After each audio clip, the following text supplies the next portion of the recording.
আর সাইজিস ভাই একদম প্রথম থেকে বিষয়টা জানতো, সে নিজে দায়িত্ব নিছে পার্সোনালি। আমাকে প্রতিনিয়ত বলতে কি যে তুমি আমাকে হোয়াটসঅ্যাপে নক করো, আমি ভুলে যাই।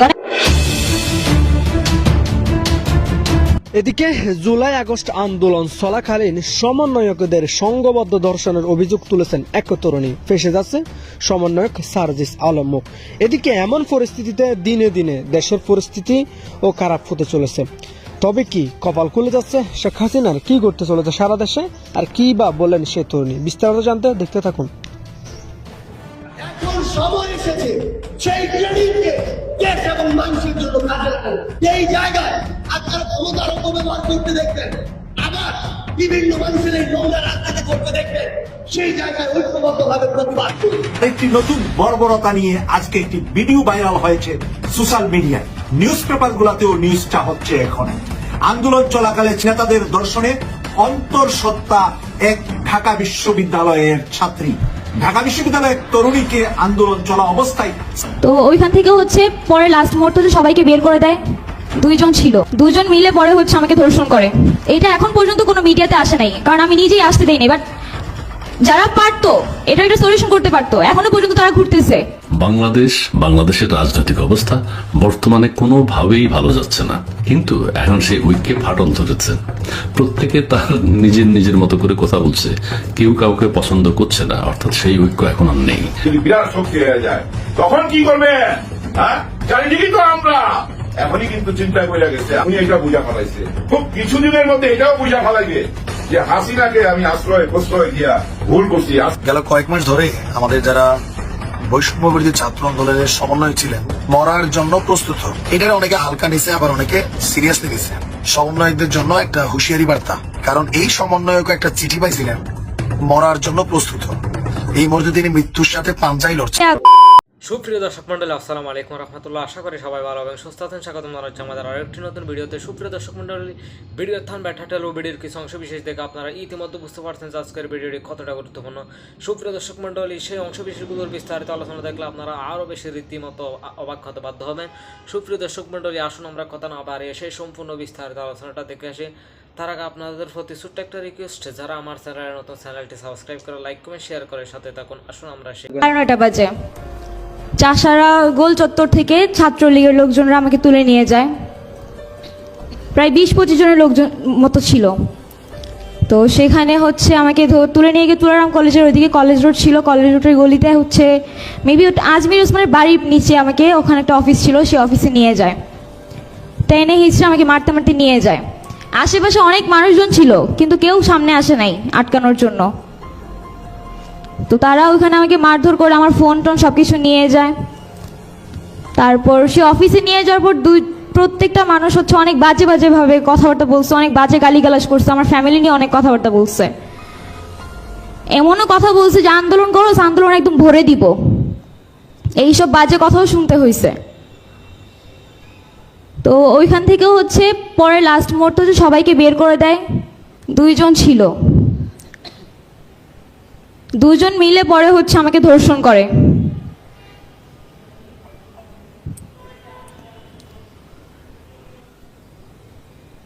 এটা এখন পর্যন্ত কোনো মিডিয়াতে আসে নাই, কারণ আমি নিজেই আসতে দেইনি। বাট যারা পারতো এটা একটা সলিউশন করতে পারতো, এখনো পর্যন্ত তারা ঘুরতেছে, তাদের কোনো শাস্তি হয় নাই।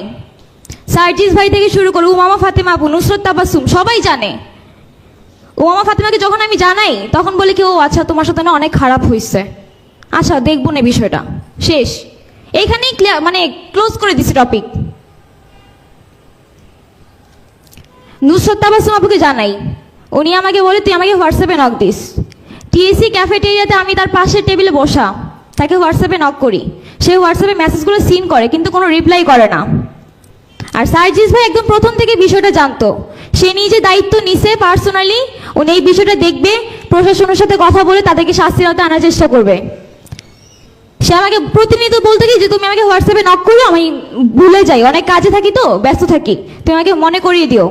আমি প্রতিদিন তাকে হোয়াটসঅ্যাপে নক করতাম, ভাই আমার বিষয়টা কি দেখছেন, কিছু করছেন? সে হঠাৎ করে হচ্ছে প্রায় 1 মাস পর আমাকে মেসেজের রিপ্লাই দিল, প্রত্যেকদিন মেসেজ সিন করে, কোনো রিপ্লাই নাই। একদিন হঠাৎ করে রিপ্লাই দিয়ে বললো কি আমি কাজে অনেক ব্যস্ত আছি, পরে তোমার এই বিষয়টা নিয়ে দেখবো। ঘটনা ওখানেই ক্লোজ করে দেয়। নভেম্বরের 10 তারিখে আমি কনসিভ করি। এটাও জানানো হয় যেদিন সকালবেলা ভোরবেলাকে আমি টেস্ট করি, তখন হচ্ছে 5:30 বাজে ভোর। আমি মোমোকে জানাই ঘটনাটা, শামসুনার হলের মোমো হচ্ছে সকাল 6টা বাজে আমাকে নিয়ে হচ্ছে ধানমন্ডি লেকে যায়, গিয়ে বসে অনেকক্ষণ কথাবার্তা বলে আমাকে সময় দেয়, অনেক কিছু বুঝায়, অনেক সাপোর্ট দিছে মেন্টালি। 12টা বাজে আমাকে বাসায় দিয়ে যায়। বাসায় দিয়ে যাওয়ার পর সে হচ্ছে গিয়ে সার্জিস ভাইয়ের সাথে কথাবার্তা বলছে। তার আগের দিন রাত থেকেই হচ্ছে আমার সন্দেহ হইতেছিল, দেখে হচ্ছে আমি সার্জিস ভাইয়ের সাথে যোগাযোগ করার ট্রাই করি। ইভেন কি ওনার মামা শুভম মামা, ওনার সাথেও কন্ট্যাক্ট করছি। শুভম মামাকে বলছি যে আপনি একটু ভাইয়ের সাথে কথা বলাই দিয়েন।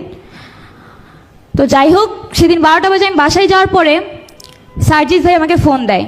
ফোন দিয়ে বলে, মাহি তোমাকে আমি একটা নাম্বার দিচ্ছি, একটা নাম দিচ্ছি, তুমি এই ম্যামের কাছে যাও, উনি পপুলার ডক্টর, ওনার কাছে যাও, কি কি করা লাগবে উনি তোমাকে বলে দিবে। এতটুকুই বলছে, আর কিচ্ছু বলে নাই। তখন আমি হচ্ছে আজিমপুরে একটা বাসা নিয়েছিলাম, আমার সাথে আমার রুমমেটও ছিল। ওরা আমাকে যথেষ্ট সাপোর্ট করছে। আর এই ঘটনাটা আস্তে আস্তে পরে হচ্ছে টিএসির এমন কেউ নাই যে জানে না, ঢাকা ইউনিভার্সিটির এমন কেউ নাই যে জানে না, আমার প্রাইভেট ইউনিভার্সিটির অনেক মেয়েরা জানে।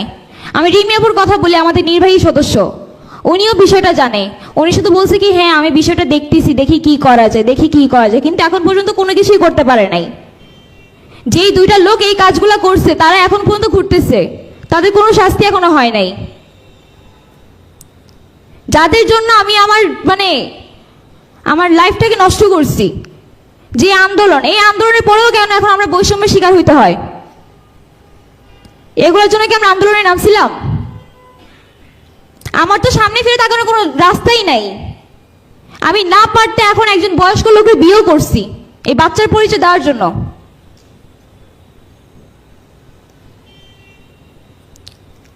তো যাই হোক, ডিসেম্বরের 31 তারিখে আমার বাচ্চা নষ্ট হয়ে গেছে আনফরচুনেটলি, ওইটা ওখানে ক্লোজ হয়ে গেছে। গেল কয়েক মাস ধরে আমাদের যারা বৈষম্য বিরোধী ছাত্র আন্দোলনের সমন্বয়ক ছিলেন, তাদের অনেকের বাড়ির দেয়ালে বেনামি চিঠি, অনেক কিছু যাচ্ছিল যে মরার জন্য প্রস্তুত। তো এটার অনেকে হালকা নিছে, আবার অনেকে সিরিয়াসলি নিছে। এর মাঝখানে কাফির বাড়িতে আগুন নিয়েও ধোঁয়াশা আছে। আগুন কি কাফির সেই মশার কয়েল থেকে লাগলো, নাকি সেই পরিকল্পিত ভাবে দিল সরকারি নতুন ঘর করার জন্য? এরকম অনেক বক্তব্য আছে। তো এর মাঝখানে ঠাকুরগাঁয়ে আজকে যে ঘটনা ঘটেছে, সমন্বয়কদের জন্য একটা হুঁশিয়ারি বার্তা।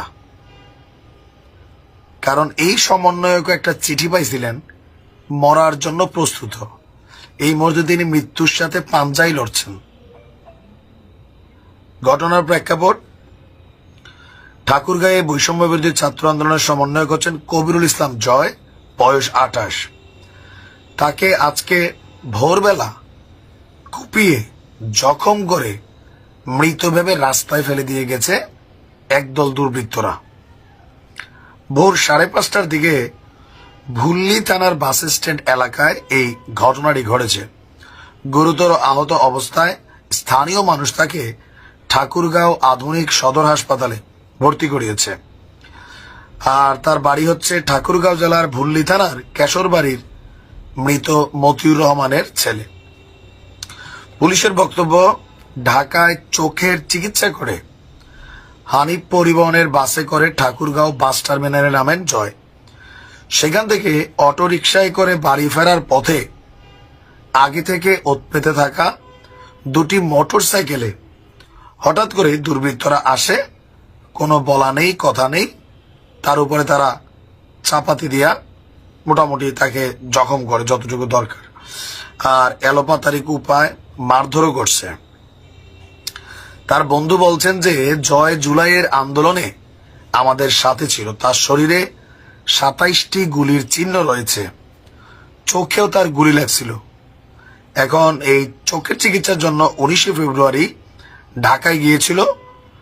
আর আজ সকালে বাড়ি ফেরার পথে ভোর 5টায় তার উপরে হামলার ঘটনা ঘটে। তার সঙ্গে থাকা সব কাগজপত্র ও দুর্বৃত্তরা ছিনিয়ে নিয়েছে। তো তার বক্তব্য, আমরা পুলিশের কাছে সুষ্ঠু তদন্ত দাবি করছি। আর যিনি আহত হয়েছেন তার বক্তব্য হচ্ছে তিনি বাড়ি ফেরার পথে রাত 2টার দিকে একজন তারে ফোন করে জানতে চায় তিনি কোথায় আছেন। তো তিনি বলছেন যে আমি তো ভাই ঢাকা আছি, তো বলতেছে জরুরি কাজ ছিল, কখন ফিরবেন? তো বলছে আমি ভোর হবে, আস্তে আস্তে আমি বাস থেকে নাইমা আইসা বাড়িতে যাব। এই তথ্যটা নেওয়ার পরে যখন তিনি ঠাকুরগাঁও ফিরছেন ভোর 5টার দিকে ওই দুর্বৃত্তরা তার উপর হামলা চালিয়েছে। তিনি কাউকে চিনেননি, আর তার বক্তব্য তাকে হত্যার উদ্দেশ্যেই হামলা চালিয়েছিল। যেহেতু তিনি জুলাই অভ্যুত্থান আগস্টের সাথে কানেক্টেড, সুতরাং ফেসিবাদী শক্তির কেউ না কেউ এই ঘটনা করেছে। এখন স্বাভাবিকভাবে চিন্তা হয়তো যুবলীগ, ছাত্রলীগ, আওয়ামী লীগ এই নামটাই চলে আসছে। এখন বাংলাদেশে অনেক কিছু ঘটে, কে করছে, বাট কমেন্টে সবাই যুবলীগ, ছাত্রলীগ, আওয়ামী লীগ লিখছেন। হতেও পারে, আবার নাও কিন্তু হতে পারে। তবে সমন্বয়ক যারা এই লেভেলে আছেন তাদের একটু নিরাপত্তার ইস্যুটা জরুরি। শেখ হাসিনাকে বাংলাদেশে ফেরত পাওয়ার জন্য যা যা ডকুমেন্টেশন প্রয়োজন বাংলাদেশ পাঠিয়েছে। এর আগেও বাংলাদেশ ক্রমাগত চেয়েছে, নোট ভার্বাল দিয়েছে, কিন্তু আমরা প্রায় নিশ্চিতভাবেই বলতে পারি শেখ হাসিনাকে ভারত ফেরত দিচ্ছে না। কিন্তু এই যে অন্য নেতারা যারা আছে, সংখ্যাটা অনেক, আমি আসছি সেই জায়গায়। বিবিসি বাংলা চমৎকার একটা রিপোর্ট করেছে, সেখানে ভারতে কত আওয়ামী লীগ নেতা আছে, কিভাবে গেছেন, মোটামুটি খুব গুরুত্বপূর্ণ কিছু তথ্য দিয়ে কয়েকদিন আগে এই রিপোর্টটা করেছে। এখন আমরা প্রশ্ন করছি, আমাদের সরকার এই লোকগুলোকে চাইছে না কেন? এবং এই রকম লোকদেরকেও যদি দেশে আনা যায় সেটা আমাদের জন্য খুব বড় একটা প্রাপ্তি হবে। আমি একটু রিপোর্টের কিছু অংশ পড়ি, তারপর আরও কথা বলতে চাই এই ইস্যুতে।